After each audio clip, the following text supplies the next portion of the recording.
Le week-end allait se finir en beauté pour le chanteur et sa petite famille. En virée, ce dimanche 29 octobre, avec sa femme, ses fils et sa belle-fille à Disneyland Paris, Matt Pokora avait tout pour être heureux. Si est pourtant ulcéré qu'il a pris la parole sur Instagram pour faire part de son différend avec la SNCF. En visite à Disneyland Paris avec sa femme Christina Milian, ses deux fils et Violet, sa belle-fille issue d'une autre relation de la chanteuse, Matt Pokora a fini le week-end en catastrophe. Alors que l'interprète de Between You and Me a posté aujourd'hui des souvenirs de sa virée en famille au célèbre parc d'attractions et écrivait que plus ses enfants grandissent plus Disneyland Paris devient amusant, Pokora lui avait un tout autre discours. En effet, le message de la maman d'Isaiah détonnait avec celui de son mari qui s'est insurgé contre un désagrément causé par la SNCF.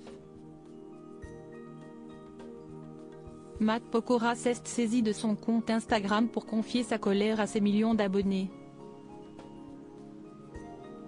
Il écrivait dans un long texte explicatif sur fond noir et en majuscules pour souligner son mécontente, la SNCF, au lieu de nous annoncer des retards que vous augmentez toutes les heures, à nous garder en attente à la gare et faire du suspens, annoncez-nous direct vos 140 minutes minimum.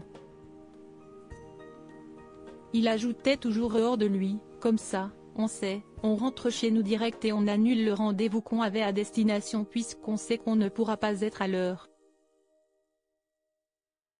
Vous nous faites perdre une journée, faites-nous au moins gagner du temps, concluait-il avec ironie.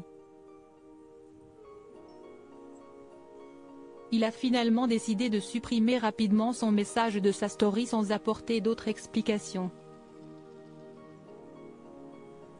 Peut-être a-t-il été contacté entre-temps par la Société nationale des chemins de fer français.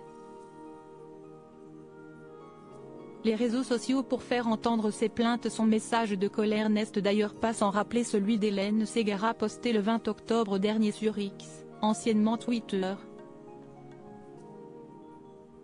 Elle écrivait « J'utilise mon compte Twitter pour dénoncer le comportement d'une certaine enseigne, service client médiocre, livraison non tenue par un livreur incapable de sonner à ma porte alors que je suis rentré après un concert et fait 4 heures de route en pleine nuit pour gérer une livraison non reçue. » Contrairement à Matt Pokora dont on ne peut pas avoir les réactions des internautes à sa story, sous la publication de la jurée de la France a un incroyable talent, les messages étaient nombreux. Un internaute lui écrivait, par exemple, « Bienvenue dans le monde réel. Et être une star ne changera pas ce monde en pleurant sur les réseaux. » Et l'interprète de Sempre de lui répondre, « Je suis dans le monde réel et dans mon monde à moi, on travaille même le week-end et donc on attend des gens qu'ils tiennent leurs paroles. Qui s'y frotte, s'y pique. »